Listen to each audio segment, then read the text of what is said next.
Anniversary ആണെന്നുള്ള കാര്യം kitchen ഓർമ്മയില്ലെന്നാണ് എൻ്റെ ഒരു വിശ്വാസം. ഞാൻ ഓർമ്മിപ്പിച്ചില്ല. എനിക്ക് മാത്രം അതിനുള്ളൊരു ഒരു ഇൻട്രസ്റ്റ്, ഒരു താല്പര്യം. മറ്റാർക്കും it doesn't matter to anybody. അപ്പം ഒരു ആർക്കും വേണ്ടാത്ത ഒരു ദിവസം പോലെ പോകും. ഡിയർ ഫ്രണ്ട്സ്, നിങ്ങളുടെ ഫീലിങ്സിന് ഒരു വിലയും തരാത്ത ആൾക്കാരാണോ നിങ്ങളുടെ ഹസ്ബൻഡ്, മക്കൾ എന്നൊക്കെ പറയുന്നത്? ഒരു എക്സാമ്പിൾ ഞാൻ പറയുവാണെങ്കിൽ, ക്രിസ്മസ്, ന്യൂ ഇയർ, നിങ്ങളുടെ വെഡിങ് ആനിവേഴ്സറി, ബർത്ത്ഡേസ് ഒക്കെ വരുമ്പോൾ നമ്മളെ സ്ത്രീകളെ ഒരു രീതിയിലും ഹസ്ബൻഡോ മക്കളോ മൈൻഡ് ചെയ്യാത്ത ഒരു അവസ്ഥ, അത് മിക്ക സ്ത്രീകളും അനുഭവിക്കുന്ന ഒരു കാര്യമാണ് ഈ ലോകത്ത് തന്നെ. അപ്പോൾ അവർക്ക് വേണ്ടിയാണ് ഇന്ന് ഞാൻ ഈ ഒരു വീഡിയോ ആയിട്ട് വന്നിരിക്കുന്നത്. ഇത് ഉറപ്പായിട്ട് നിങ്ങൾ അവസാനം വരെ കാണണം. കാരണം ഇതിനുള്ള ഒരു സൊല്യൂഷനും കൊണ്ടാണ് ഞാൻ വന്നിരിക്കുന്നത്. അതിന് ഇതല്ലാതെ വേറൊരു സൊല്യൂഷൻ ഞാൻ നോക്കിയിട്ട് കാണുന്നില്ല. അതുകൊണ്ടാണ് കേട്ടോ. അപ്പൊ എങ്ങനെയാണ് അങ്ങനെയുള്ള സന്ദർഭങ്ങളിൽ നമുക്ക് സ്വയം സന്തോഷിക്കാൻ പറ്റുന്നത് എന്നുള്ളതാണ് ഈ വീഡിയോ വഴി ഞാൻ കാണിക്കാൻ ഉദ്ദേശിക്കുന്നത്. എല്ലാവർക്കും ജൊവീന ജുവൽ വണ്ടേഴ്സ് വ്ലോഗിലേക്ക് സ്വാഗതം. പ്രിയ സുഹൃത്തുക്കളെ, കഴിഞ്ഞ ഡിസംബർ 12-ാം തീയതി സിന്ധു കൃഷ്ണ ആൻഡ് കൃഷ്ണകുമാറിന്റെ വെഡിങ് ആനിവേഴ്സറി ആയിരുന്നു. അന്ന് സിന്ധു കൃഷ്ണ ഒരു വീഡിയോ ഇട്ടിട്ടുണ്ടായിരുന്നു. അതിന്റെ പിറ്റേ ദിവസം എന്നാണ് എന്റെ ഓർമ്മ.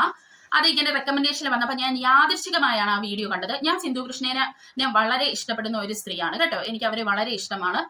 അപ്പോ കാരണം അവരൊരു നല്ല അമ്മയാണ്. മക്കൾക്കും ഹസ്ബൻഡിനും വേണ്ടി ജീവിതം ഉഴിഞ്ഞു വെച്ച ഒരു സ്ത്രീ ആയിട്ടാണ് എനിക്ക് അവരെ കണ്ടിട്ട് തോന്നിയിട്ടുള്ളത്. അത് എന്റെ പെർസ്പെക്റ്റീവിലാണ് ഞാൻ പറയുന്നത്. അങ്ങനെ ആ വീഡിയോ കണ്ട ഞാൻ ഉൾപ്പെടെയുള്ള കുറെ അവരെ ഇഷ്ടപ്പെടുന്ന ആൾക്കാർക്കൊക്കെ അതൊരു വിഷമം ഉണ്ടാക്കി. അത് എന്തുകൊണ്ടാണെന്ന് നമുക്ക് വീഡിയോ കണ്ട് തന്നെ മനസ്സിലാക്കാം. ഇന്നത്തെ പ്രത്യേകത എന്താണെന്ന് വെച്ചാൽ, ഇന്ന് ഞങ്ങളുടെ വെഡിങ് ആനിവേഴ്സറി ആണ്. 30ാമത്തെ 30 ഇയേഴ്സ്. പണ്ടൊക്കെ എപ്പോഴും ആലോചിക്കാറ് നമ്മുടെ വെഡിങ് ആനിവേഴ്സറി 25th ഒക്കെ അതൊരു മൈൽ സ്റ്റോൺ ഇയർ ആണല്ലോ. 25 ആ വർഷമൊക്കെ എന്തായിരുന്നു ഡിസംബറിലെ കലാപരിപാടി എനിക്ക് ഓർമ്മയില്ല. കോവിഡിനൊക്കെ കുറച്ച് നാൾ മുന്നേ ഉള്ള മാസങ്ങളായിരുന്നു. എന്തായാലും ആ ദിവസം നമ്മളെവിടെ ഭക്ഷണം കഴിക്കാനൊക്കെ പോയി ഓർക്കുന്നു. we had gone for lunch somewhere. Anniversary ആണെന്നുള്ള കാര്യം കിച്ചന് ഓർമ്മയില്ലെന്നാണ് എൻ്റെ ഒരു വിശ്വാസം. ഞാൻ ഓർമ്മിപ്പിച്ചില്ല. രാവിലെ കേക്കൊക്കെ വാങ്ങിയോടെ ഇരിക്കുമോ, പിന്നെ ആരും വീട്ടിലില്ല. അതുകൊണ്ട് കേക്ക് കട്ടിങ് ഇനി അവസാനം ഞാൻ ഒറ്റയ്ക്കായിരിക്കും കേക്ക് കട്ട് ചെയ്യണം. എന്നാലും കുഴപ്പമില്ല, ഞാൻ കട്ടി മാത്യൂസ് കേക്കല്ലേ, ഒറ്റയ്ക്കെല്ലാം കട്ട് ചെയ്തിട്ട് നമുക്ക് എല്ലാവർക്കും കഴിക്കാമല്ലോ. ആരും അമ്മു രാവിലെ പോയതാ. അമ്മൂന്ന് കുറേ വർക്കുണ്ട്. അമ്മൂന്ന് കഴിഞ്ഞ് എനിക്ക് പരിപാടിയുണ്ട്. അമ്മു ഇതുവരെ എത്തിയിട്ടില്ല. ഓസി എപ്പത്തുനിന്ന് അറിഞ്ഞൂടാ.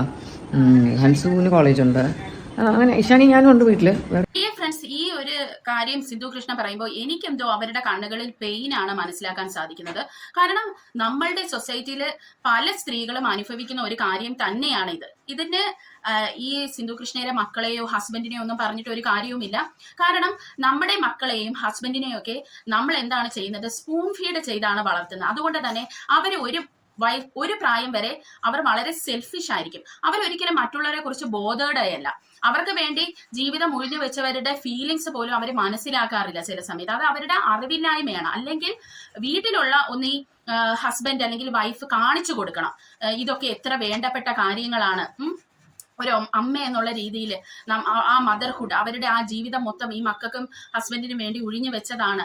അത് ആരെങ്കിലും കാണിച്ചു കൊടുക്കണം. അല്ലെങ്കിൽ ഗ്രാൻഡ് പേരൻസ് ആരെങ്കിലും ഇങ്ങനെ സെലിബ്രേഷൻ ഒക്കെ ചെയ്യുന്നത്, വെഡിങ് ആനിവേഴ്സറിക്ക് കേക്കൊക്കെ വാങ്ങി ആ ഭാര്യനെ സന്തോഷിപ്പിക്കുന്നതൊക്കെ കണ്ട് വളരുന്നവർക്ക് മാത്രമേ ഇതിന്റെയൊക്കെ ഇമ്പോർട്ടൻസ് മനസ്സിലാവത്തുള്ളൂ. ഇവിടെ അതുകൊണ്ട് തന്നെ ഈ കുട്ടികളെയൊന്നും നമുക്കൊന്നും പറയാൻ പറ്റില്ല. കാരണം നമ്മുടെ കേരളത്തിലെ മിക്ക വീടുകളിലും ഇത് തന്നെയാണ് സാഹചര്യം എന്ന് പറയുന്നത്.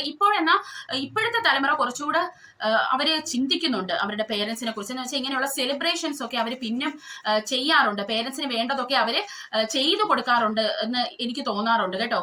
കാരണം അവരുടെ ബർത്ത്ഡേ അതൊക്കെ ആഘോഷിച്ചാണ് വരുന്നത്. അതുകൊണ്ട് അത് കാണുന്നത് കൊണ്ട് തന്നെ വീട്ടിൽ ഇങ്ങനെയുള്ള കാര്യങ്ങളൊക്കെ ഓർത്തു വെച്ച് ചിലപ്പോൾ അവർ ചെയ്യാറുണ്ട് അവരുടെ പേരൻസിന്. പക്ഷെ ഇവിടെ നമുക്ക് ഒരു കാര്യം ഞാൻ തിക്ക് ചെയ്തെന്ന് പറയുന്നത്, ഇവരുടെ ഏതൊരു കാര്യം നമ്മൾ എടുത്തു വെച്ച് നോക്കിയാലും വളരെ ഗ്രാൻഡ് ആയിട്ടാണ് നടത്തുന്നത്. ഒരു ബർത്ത്ഡേ സെലിബ്രേഷൻ ആയിക്കോട്ടെ, ഓണം ആയിക്കോട്ടെ, ക്രിസ്മസ് ആയിക്കോട്ടെ, എല്ലാം അവർ വളരെ ഗ്രാൻഡ് ആയിട്ട് നടത്തുന്ന ഒരാളാണ്. പക്ഷെ എന്തുകൊണ്ടാണ് സിന്ധു കൃഷ്ണയുടെ ഈ ഒരു വെഡിങ് ആനിവേഴ്സറി ഇങ്ങനെ ആയിപ്പോയതെന്ന് അറിയില്ല. അവർക്ക് അവരുടേതായ റീസൺസ് കാണുമായിരിക്കും. അവരുടെ ലൈഫാണ്, നമുക്ക് അതിൽ കയറി ഒന്നും പറയാൻ പറ്റത്തില്ല. എന്നിരുന്നാലും സിന്ധു കൃഷ്ണനെ ഇഷ്ടപ്പെടുന്ന ആൾക്കാർക്ക് ഇത് വളരെ ഒരു വിഷമം ഉണ്ടാക്കി. ഇനി ബാക്കി അവർ പറയുന്നതും കൂടെ കേൾക്കാം. ഈ വർഷം ഞാൻ എങ്ങനെ വെച്ചാൽ, ഈ വർഷം നമ്മുടെ 30th വെഡിങ് ആനിവേഴ്സറി അല്ലേ, നമുക്ക് അങ്ങനെ ഗ്രാൻഡ് ആക്കിയാലോ. ഗ്രാൻഡ് മീൻസ് അങ്ങനെയില്ല, ചെറിയ രീതിയിലുള്ള ഒരു ഗ്രാൻഡ് ബർത്ത്ഡേ പാർട്ടി നടത്തുന്ന പോലത്തെ ഒരു ചെറിയ പാർട്ടി പരിപാടി ആക്കിയാലോ. കാരണം 30 25 മൈൽ സ്റ്റോൺ ആണ്. അത് കഴിഞ്ഞാൽ 30, മേ ബി 35, 40, 50 ഒക്കെ ദാറ്റ് ഇസ് ലൈക്ക് വേറെ എവിടെയോ. അപ്പം ഞാൻ മനസ്സിങ്ങനെ ചെറിയൊരു ആഗ്രഹം ഉണ്ടായിരുന്നു. പണ്ട് വിചാരിച്ചു ആ സമയമാകുമ്പോൾ നല്ലപോലെ ഒന്ന് സ്ലിം ആവണം. അത് നടന്നില്ല. നമ്മുടെ കുറച്ച് വളരെ ക്ലോസ് ആയിട്ടുള്ള നമ്മുടെ ഫ്രണ്ട്സ്, അവരുടെ പാർട്ട്നേഴ്സൊക്കെ ആയിട്ട്, പിള്ളേർ, അവരുടെ ഏതെങ്കിലും കുറച്ച് ഫ്രണ്ട്സൊക്കെ ആയിട്ട് ഒരു നല്ല എന്തെങ്കിലും ചെറിയൊരു പരിപാടി എന്തെങ്കിലും അങ്ങനെ മനസ്സിലേക്ക് ആഗ്രഹം ഉണ്ടായിരുന്നു. നന്നായിട്ട് ഒന്ന് ഡ്രസ്സൊക്കെ ചെയ്യണം, നല്ലൊരു സാരി കൊടുക്കണം, അത്യാവശ്യം കുറച്ച് ജ്വല്ലറി ഇട്ട് നന്നായിരിക്കണം എന്നൊക്കെ ഇങ്ങനെ മനസ്സിൽ വിചാരിച്ചിരുന്നു. പക്ഷെ ഞാൻ മാത്രം വിചാരിച്ചിട്ട് കാര്യമില്ലല്ലോ. അതങ്ങനെ പോയി. അതിപ്പോൾ 30th വെഡിങ് ആനിവേഴ്സറി ഞാൻ ഇപ്പോൾ സമയം 3 മണിയാവുന്നു, ഒന്നുമേ ഇല്ല, ഒരു പരിപാടി ഇല്ല, എൻ്റെ മുമ്പിൽ ഒന്നുമില്ല. അങ്ങനെ ഇരിക്കുന്നു. ചില സമയത്തൊക്കെ ആലോചിക്കാൻ വെറുതെ അങ്ങനെ ഒരു പ്രോഗ്രാം നടത്തണമെങ്കിൽ വെറുതെ കുറേ കാശ് ചിലവാക്കണം, വെറുതെ എന്തിനാ അങ്ങനെ ആലോചിക്കും. പിന്നെ എനിക്ക് മാത്രം അതിനുള്ളൊരു എന്താ ഒരു ഇൻട്രസ്റ്റ്, ഒരു താല്പര്യം, മറ്റാർക്കും അതിനൊന്നും it doesn't matter to anybody. അപ്പം പിന്നെ വെറുതെ അവസരം ഞാൻ മാത്രമായിരിക്കും ആ പരിപാടിക്ക്. ബർത്ത്ഡേ ഒക്കെ ആകുമ്പോൾ അവരവർക്കൊരു ഇൻട്രസ്റ്റ് കാണുമല്ലോ, പിള്ളേർക്ക് കൂടെ ഉള്ളവർക്കൊക്കെ ബർത്ത്ഡേസിനൊക്കെ ചെറിയൊരു ഇൻട്രസ്റ്റ് ആണ്. ഇതാകുമ്പോൾ അങ്ങനെ അല്ലെങ്കിൽ എനിക്കും കിച്ചനും ഒരുമിച്ച് ആ ഒരു ഫീൽ ഉണ്ടാകും. കിച്ചനും സ്വന്തം ബർത്ത്ഡേ പോലും ഓർക്കാറില്ല. ഇതുപോലെയുള്ള പരിപാടികളോടൊന്നും വലിയൊരു താല്പര്യമില്ല, ഇൻട്രസ്റ്റ് ഇല്ല. അപ്പോൾ അത് ഒരു ആർക്കും വേണ്ടാത്തൊരു ദിവസം പോലെ പോകും. എന്നാലും നമ്മുടെ ഒരു ചെന്നൈയിലൊരു ഫാനുണ്ട്, മുനിയാണ്ടി എന്ന് പറയും. മുനിയാണ്ടി ഇന്നലെയും വിളിച്ചു, ഇന്നും വിളിച്ചു. ഇന്ന് രാവിലെ വിളിച്ചിട്ട് அம்மா இன்னைக்கு நான் 2 பாயசம் பண்ண போகிறேன், என்ன தெரியுமா, பயறு பாயസം പിന്നെ സേമിയ പായസം, 2 മുട്ടായിയൊക്കെ വാങ്ങി നാട്ടുകാർക്കൊക്കെ കൊടുത്തു. ആകെ മുനിയാണ്ടി മാത്രമാണ്. ഏകദേശം 10-12 വർഷത്തിൽ കൂടുതലാവും. ഇതുപോലെ എങ്ങനെയോ അയാൾക്ക് കിച്ചുവിനോടൊരു ആരാധന തോന്നി. ഫ്രണ്ട്സ്, ഇത് കണ്ടിട്ട് ആർക്കാണ് അത് മനസ്സിൽ തട്ടാത്തത് എന്ന് വെച്ചാ അവര് പറയുന്ന കേട്ടോ, ആ മുനിയാണ്ടി ചെയ്ത കാര്യങ്ങള് ബാക്കിയുള്ളവര് അല്ലെ, അവരുടെ ഹസ്ബൻഡോ മക്കളോ ഒക്കെ അവർക്ക് ചെയ്തു കൊടുത്തിരുന്നെങ്കിൽ എന്തൊരു സന്തോഷം ആയനെ സിന്ധു കൃഷ്ണയ്ക്ക്. അവരായിട്ട് ഒരു കുറ്റമൊന്നും പറയുന്നില്ല, പക്ഷെ എത്രയായിരുന്നാലും അവരുടെ മനസ്സ് അവിടെ നന്നായിട്ട് വേദനിച്ചിട്ടുണ്ടെന്നാണ് പേഴ്സണലി എനിക്ക് തോന്നിയത്. നിങ്ങൾ എന്തായിരുന്നാലും നിങ്ങളുടെ അഭിപ്രായം കമന്റ് ചെയ്യണം കേട്ടോ. അവർക്ക് ആഗ്രഹമുണ്ടായിരുന്നു അവരുടെ ആനിവേഴ്സറി എങ്ങനെയൊക്കെയാണ് ചെയ്യേണ്ടതെന്നുള്ളത്. ഇവിടെ ഈ മക്കളൊക്കെ എന്നാണ് ഇത് മനസ്സിലാക്കുന്നതെന്ന് വെച്ചാൽ, അതായത് സിന്ധു കൃഷ്ണയുടെ അല്ലെങ്കിൽ നമ്മുടെ അമ്മമാരുടെയൊക്കെ വില മനസ്സിലാക്കുന്നത്, സ്പെഷ്യലി സ്ത്രീകള്, പെൺകുട്ടികൾ ഇത് മനസ്സിലാക്കുന്നതെന്ന് വെച്ചാൽ അവർ വിവാഹം കഴിച്ചു പോകണം. അന്നേരം അവരുടെ ഹസ്ബൻഡിന്റെ വീട്ടുകാരിൽ നിന്ന് അല്ലെങ്കിൽ ഹസ്ബൻഡിന്റെ വശത്ത് നിന്ന് അവരെ ഇങ്ങനെ വിലയില്ലാതെ കാണുമ്പോഴാണ് അവരവരെ അമ്മയെ കുറിച്ച് ആലോചിക്കുന്നത്. ഇവിടെ സിന്ധു കൃഷ്ണ പറയുന്നുണ്ടോ, it doesn't matter to anybody. അതാണ് സത്യം. അതായത് നമ്മള് വിവാഹം കഴിച്ച് മക്കളും ഹസ്ബൻഡും ഒക്കെ ആയിക്കഴിഞ്ഞാൽ നമ്മളൊക്കെ ഒരു സെർവന്റ് ആണ്. മരിക്കുന്നവരെ സെർവന്റ് ആയിട്ട് ജീവിക്കേണ്ടി വരുന്ന എത്രയോ സ്ത്രീകളെന്നറിയാമോ നമ്മുടെ സമൂഹത്തിലുള്ള. അവരുടെ ആഗ്രഹങ്ങളൊക്കെ അവർ കുഴിച്ചു മൂടി ഉള്ളിൽ വെച്ചിട്ട് ജീവിക്കേണ്ട ഒരു അവസ്ഥയാണ്. ചില ആൾക്കാർ അത് തുറന്നു പറയും, ചില ആൾക്കാർ തുറന്നു പറയൂല. ഇവിടെ സിന്ധു കൃഷ്ണയുടെ കാര്യത്തിൽ എനിക്ക് മനസ്സിലായത് അവരങ്ങനെ തുറന്നൊന്നും പറയൂല. അവരുടെ ഇതാണ്, ദിസ് ഈസ് ലൈഫ് എന്ന് പറഞ്ഞാൽ അത് അങ്ങ് അക്സെപ്റ്റ് ചെയ്തങ്ങ് ജീവിക്കുകയാണ്. അവരുടെ ലോകം എന്ന് പറയുന്നത് മക്കളും ഹസ്ബൻഡുമാണ്. അതിനപ്പുറം വേറെ ഒന്നുമില്ല. നമ്മുടെ നാട്ടിലെ എല്ലാ അമ്മമാരുടെയും കാര്യം ഇതൊക്കെ തന്നെയാണ്. പിന്നെ ഇവിടെ സിന്ധു കൃഷ്ണ പറയുന്നത്, എനിക്കും കിച്ചുവിനും അതായത് കൃഷ്ണകുമാറിനും ആ ഒരു ഫീലിങ്സ് ഒരേപോലെ വരണം. ഇവിടെയാണ് ഇങ്ങനെയുള്ള ദിവസങ്ങളെല്ലാം സ്പോയിലാവുന്നത്. അതായത് നമ്മൾ മുൻകൂട്ടി പല കാര്യങ്ങൾ ചിന്തിക്കും. നമ്മുടെ ഹസ്ബൻഡ് നമുക്ക് സർപ്രൈസ് ആയിട്ട് വല്ലതും ചെയ്ത് തരണം, അല്ലെങ്കിൽ നമ്മൾ അന്ന് ഒരു വിഷ് ചെയ്യണം സർപ്രൈസ് ആയിട്ട്, അല്ലെങ്കിൽ അയാൾ ഇനിഷ്യേറ്റീവ് എടുക്കണം. അതൊന്നും ഈ ആണുങ്ങളെ വശത്തുനിന്ന് അധികം സ്ത്രീകൾക്കും കിട്ടാത്ത കാര്യങ്ങളാണ്. അപ്പൊ അവരിങ്ങനെ ചെയ്യുമ്പോൾ തന്നെ ആ ഒരു ദിവസമേ സ്പോയിലാവുകയാണ് ചെയ്യുന്നത്. അത് വെഡിങ് ആനിവേഴ്സറി മാത്രമല്ല, ഇപ്പൊ ക്രിസ്മസ് ആയിക്കോട്ടെ, ഓണം ആയിക്കോട്ടെ, ന്യൂ ഇയർ ആയിക്കോട്ടെ, എന്തും ആയിക്കോട്ടെ, അവരൊരു മോന്താണ് എന്തിന് എന്നുള്ള ഒരു രീതിയാണ് കേട്ടോ. ഇവിടെ എനിക്കറിയത്തില്ല ഇവർക്ക് ഇടയിൽ എന്താണ് അങ്ങനെ ഒരു സംഭവം ഉണ്ടായതെന്ന്. കാരണം എല്ലാ ആഘോഷങ്ങളും ആഘോഷിക്കുന്നതാണ്. ഇതൊന്നും ആഘോഷിച്ചില്ലെങ്കിലും ഇവർ ആഘോഷിക്കേണ്ട ഒരു ദിവസമായിരുന്നു ഇത്. ഡിയർ ഫ്രണ്ട്സ്, ഇവിടെ ഉണ്ടല്ലോ നമ്മുടെ സിന്ധു കൃഷ്ണ തന്നെ ഒരു കേക്ക് വാങ്ങിക്കൊണ്ട് വന്നു. അത് എല്ലാവരും കൂടെ ചേർന്ന് മുറിച്ചു. പക്ഷെ അതൊക്കെ എന്ന് കണ്ടാൽ നമുക്കൊരു സാറ്റിസ്ഫാക്ഷൻ തോന്നുന്നില്ല. കാരണം എല്ലാവരെയും കമ്പൽ ചെയ്താണ് അവര് വിളിച്ചു നിർത്തി മുറിക്കേണ്ട ഒരവസ്ഥ. അത് മാത്രമല്ല, രാത്രി ഡിന്നറിന് പോയിട്ടുണ്ടായിരുന്നു. ആ ഡിന്നറിനെ പറ്റി സിന്ധു കൃഷ്ണയ്ക്ക് എന്താണ് പറയാനുള്ളതെന്നും കൂടെ നമുക്ക് കേൾക്കാം. നമ്മൾ ഇന്ന് പുറത്ത് പോകാൻ വലുതായിട്ട് പ്ലാനൊന്നും ഇല്ലായിരുന്നു.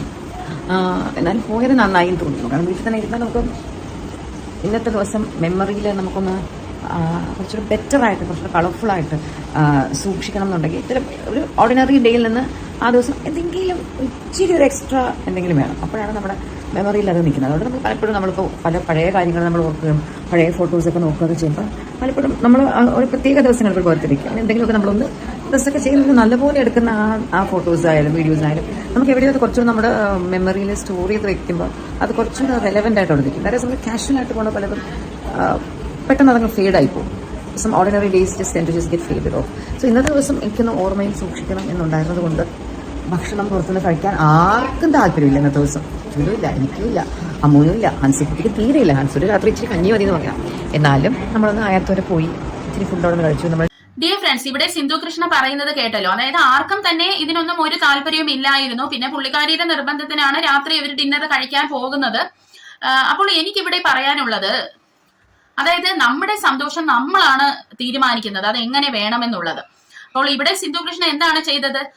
താല്പര്യമില്ലെങ്കിൽ പോലും അവർ ഇനിഷ്യേറ്റീവ് എടുത്ത് ഡിന്നറിന് എല്ലാവരും കൂടെ പോയി. അതുകൊണ്ട് തന്നെ അടുത്ത ഒരു വർഷം തന്റെ വെഡിങ് ആനിവേഴ്സറി എങ്ങനെയായിരുന്നു എന്ന് ആലോചിക്കുമ്പോൾ ഇതെങ്കിലും നമുക്ക് ഓർമ്മയിൽ സൂക്ഷിക്കാൻ പറ്റും. അല്ലാതെ അല്ലെങ്കിൽ നമ്മുടെ ഹസ്ബൻഡ് നമ്മളെ ഓർത്തില്ല, അദ്ദേഹം സർപ്രൈസ് ആയിട്ട് നമുക്കൊരു ഗിഫ്റ്റ് കൊണ്ടുവന്നില്ല, അല്ലെങ്കിൽ നമ്മുടെ മക്കൾ നമുക്കൊരു പാർട്ടി തന്നില്ല എന്ന് പറഞ്ഞ് ഓർത്തൊന്നും നമ്മൾ വിഷമിക്കാനായിട്ട് ഇരിക്കരുത്. നമ്മൾ സ്ത്രീകള്, ഞാൻ എപ്പോഴും പറയുന്ന പോലെ ഈ ലോകത്ത് നമ്മൾ ഒറ്റയ്ക്കാണ്, നമുക്ക് ആരുമില്ലെന്ന് പറയുന്നതാണ് സത്യം. ഒരു സമയമാവുമ്പോൾ നമുക്ക് ആരുമില്ല, നമുക്ക് മക്കൾ കാണത്തില്ല, ഭർത്താവ് കാണത്തില്ല, വീട്ടുകാർ കാണത്തില്ല, ആരുമില്ല, നമ്മൾ ഒറ്റപ്പെട്ട് ജീവിക്കേണ്ട ഒരു അവസ്ഥയാണ്.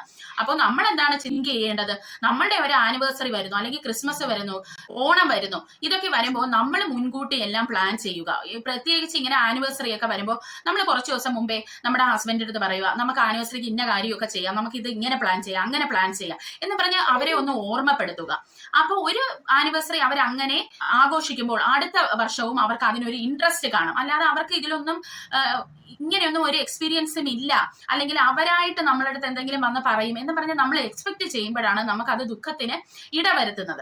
ചില ആൾക്കാർ പറയാറുണ്ട്, ഓ നമ്മളേൽ എവിടെ ഇരിക്കുന്നു ആഘോഷിക്കാൻ പണമെന്ന്. ഇപ്പൊ നിങ്ങൾ കണ്ടല്ലോ, പണം ഉണ്ടെങ്കിലും ആഘോഷിക്കണമെങ്കിൽ അത് നമ്മൾ തന്നെ മനസ്സ് വെച്ചേ പറ്റത്തുള്ളൂ.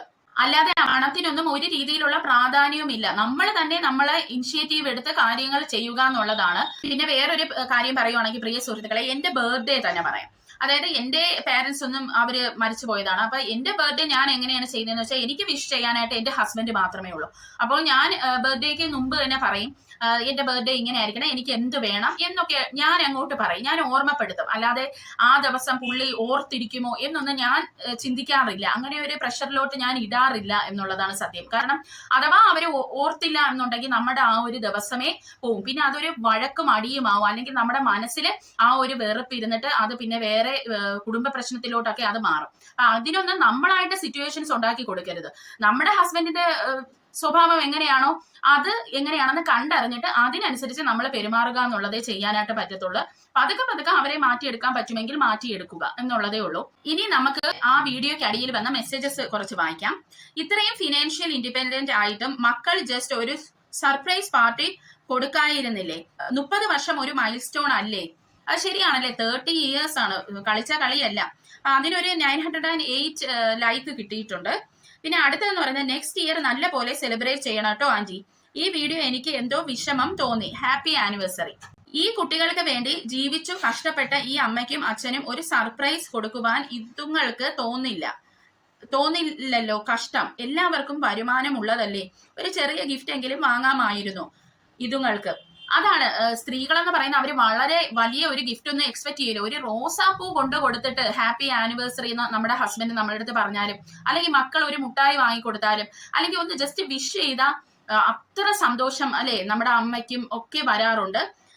വളരെ ഈസിയാണ് സ്ത്രീകളെ സന്തോഷിപ്പിക്കാൻ എന്നുള്ളതെന്ന് വെച്ചാൽ, പക്ഷെ അത് ആരും ഇനിഷ്യേറ്റീവ് എടുക്കാറില്ല. അശ്വിൻ വന്നിട്ട് ആദ്യത്തെ ആനിവേഴ്സറി ആയിരുന്നു, അശ്വിനും ഒരു മൈൻഡ് ചെയ്തില്ല, പാവം സിന്ധു. എനിക്ക് വിഷമം തോന്നി, ആ അമ്മയുടെ മനസ്സിലാക്കാത്ത ജന്മങ്ങൾ. അശ്വിൻ ഒരു പാട്ടും ഡാൻസും ഒക്കെ പാടുന്നുണ്ട് കേട്ടോ. സത്യം പറഞ്ഞ ആ സമയത്താണ് സിന്ധു കൃഷ്ണ ഒന്ന് ചിരിക്കുന്നത് കണ്ടത്. വളരെ സന്തോഷമായിരുന്നു സിന്ധു കൃഷ്ണയ്ക്ക്. അങ്ങനെ പ്രിയ സുഹൃത്തുക്കളെ, ഇങ്ങനെയുള്ള ശരിക്കും മെസ്സേജസ് ഉണ്ട്. പിന്നെ വേറെ കുറെ പേര് പറഞ്ഞിട്ടുണ്ട്, അവരാരും വന്ന് അവരുടെ വിഷമം പറഞ്ഞില്ലല്ലോ, പിന്നെ എന്തിനാ നിങ്ങളൊക്കെ ഇങ്ങനെ സംസാരിക്കുന്നത്, ഇപ്പൊ വളരെ ആഘോഷിക്കണമെന്നുണ്ടോ എന്നൊക്കെ കുറെ പേര് അങ്ങനെ നെഗറ്റീവ് കമന്റ്സും പറയുന്നുണ്ട്. അപ്പൊ അതിനുള്ള മറുപടിയൊക്കെ അവരുടെ ആരാധകര് തന്നെ അതിൽ കൊടുത്തിട്ടുണ്ട് കേട്ടോ. ഇപ്പൊ എന്റെ അടുത്ത് വന്ന് സിന്ധു കൃഷ്ണ ഇതൊന്നും പറഞ്ഞിട്ടില്ല, അവർക്ക് വിഷമമായെന്നോ ഒന്നും പറഞ്ഞിട്ടില്ല. പക്ഷെ എനിക്ക് ഇത് സ്ത്രീകളുടെ ഒരു ടോപ്പിക്കായി റെലവെന്റ് ആണെന്ന് തോന്നിയോണ്ടാണ് ഞാൻ ഇട്ടത്. കാരണം ഇത് കാണിക്കുമ്പോൾ നിങ്ങൾക്ക് മനസ്സിലാവും, അതായത് നമ്മൾ എങ്ങനെ ഇങ്ങനെയുള്ള കാര്യങ്ങൾ ഡീൽ ചെയ്യണം എന്നുള്ളത്. നമ്മൾ ആർക്കും വേണ്ടി വെയിറ്റ് ചെയ്യാനൊന്നും ഇരിക്കേണ്ട ആവശ്യമില്ല. അവര് വരും, എവര് വന്ന് നമ്മളെ വിഷ് ചെയ്യുമെന്ന് പറഞ്ഞ് നമ്മളുടെ സന്തോഷം നമ്മുടെ കയ്യിലാണ്. അത് എങ്ങനെ വേണമെന്ന് നമ്മളാണ് തീരുമാനിക്കുന്നത്. നമുക്ക് വാല്യൂ തരാത്തവരെ നമ്മൾ വാല്യൂ ചെയ്യരുത്. പിന്നെ മക്കളെ സ്പൂൺ ഫീഡ് ചെയ്യുന്നതൊക്കെ ഒരു പൊടിക്കൊന്ന് കുറയ്ക്കുന്നതാണ് നല്ലത്. അവരെ ഇൻഡിപെൻഡന്റ് ആക്കുക, അവരും അറിയട്ടെ ഈ കഷ്ടപ്പാടൊക്കെ. അല്ലാതെ എല്ലാം കൊണ്ട് കയ്യിൽ കൊടുക്കരുത് എന്നാണ് എനിക്ക് പറയാനുള്ളത്. അല്ല, അടിപൊളി ഒരു വെഡിങ് ആനിവേഴ്സറി ആയിരിക്കണം അടുത്ത വർഷം തൊട്ട് അവർക്ക് കിട്ടേണ്ടത്. കാരണം അവർ ഇതിന്നും വലുത് ഡിസേർവ് ചെയ്യുന്ന ഒരു സ്ത്രീയാണ്. അത് എല്ലാ അമ്മമാരും തന്നെ ഡിസേർവ് ചെയ്യുന്നുണ്ട്. അവരുടെ ഫീലിങ്സിന് കുറച്ചെങ്കിലും വില മക്കൾ കൊടുക്കണം.